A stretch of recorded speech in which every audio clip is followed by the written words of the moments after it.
Hi there, it's me Damien here, and we're going to talk about dysphoria this week. Start off with, what is dysphoria? How do you define dysphoria?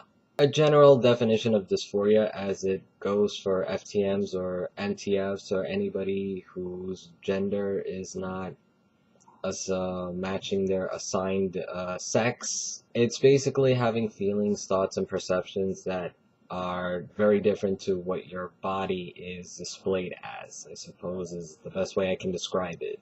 So, for example, like you could have bottom dysphoria because your feelings of what should be there is not congruent to what is already actually there. So, it's kind of like an ongoing conflict of trying to match your body to the way you want to match yourself. So it doesn't necessarily have to be about your anatomy. It could also be about like how your body looks, like you don't have that much muscle or you don't have as much facial hair as like you would like to have. It's basically negative perceptions about your body that could basically cripple you from daily activities, like, going to work or getting up in the morning, eating right, and sleeping in 8 hours or more. Now, I generally don't have that much dysphoria, thankfully, or maybe I do have dysphoria and I just kind of like put it in the back of my mind, but generally the only dysphoria I had was being perceived as female, and being already almost half a year on T already, that testosterone basically solved that the majority of the problem, because now I tend to pass 100% now, and I don't have that much dysphoria with my chest, so in most videos you would see me with myself without binding, but I'm binding right now because I was about to go out somewhere, so generally I don't have much dysphoria here. Now that's not to say I don't want top surgery, but I kind of don't have like obsessive thoughts about it.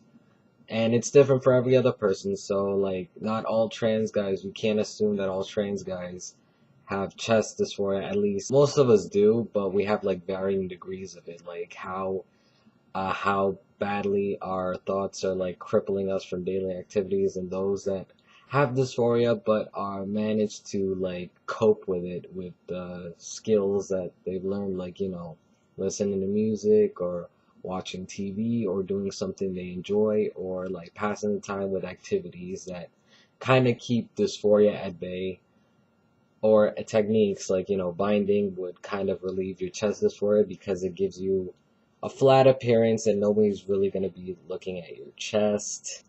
Or bottom situation, you can always like wear a packer. There's like solutions for these things that help relieve dysphoria in a way that's that helps you get by in life until like you have the money to get the surgeries, if you want those surgeries, such as top surgery, removing your, well, chesticles, breasts, whatever you want to call them, or phalloplasty and metoidioplasty if you want to get rid of, well, reconstruct your man cave, your vagina, or get a penis or testicles or whatever you want to call that bottom situation down there. I heard there's like different terms, like basically modifying their clitoris, dicklet, mini dick.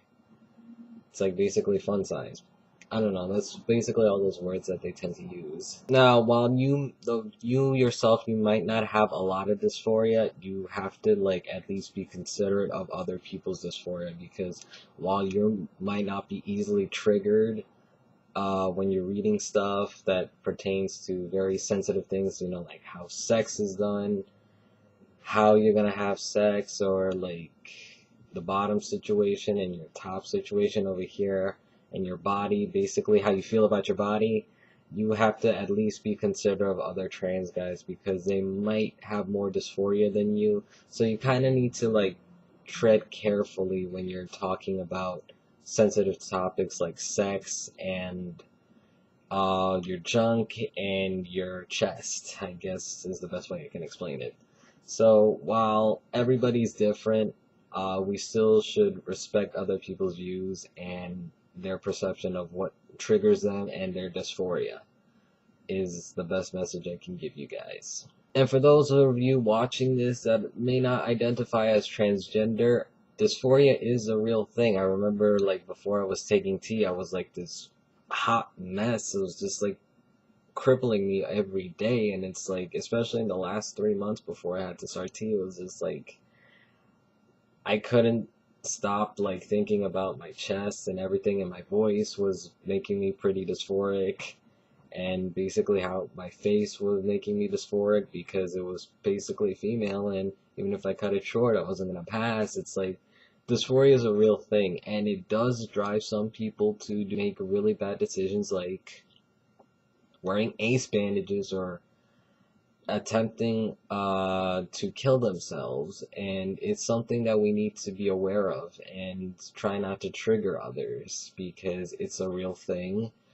While you might not be unique to like experience it firsthand as a non-transgender person, it's real for them, and you should respect that.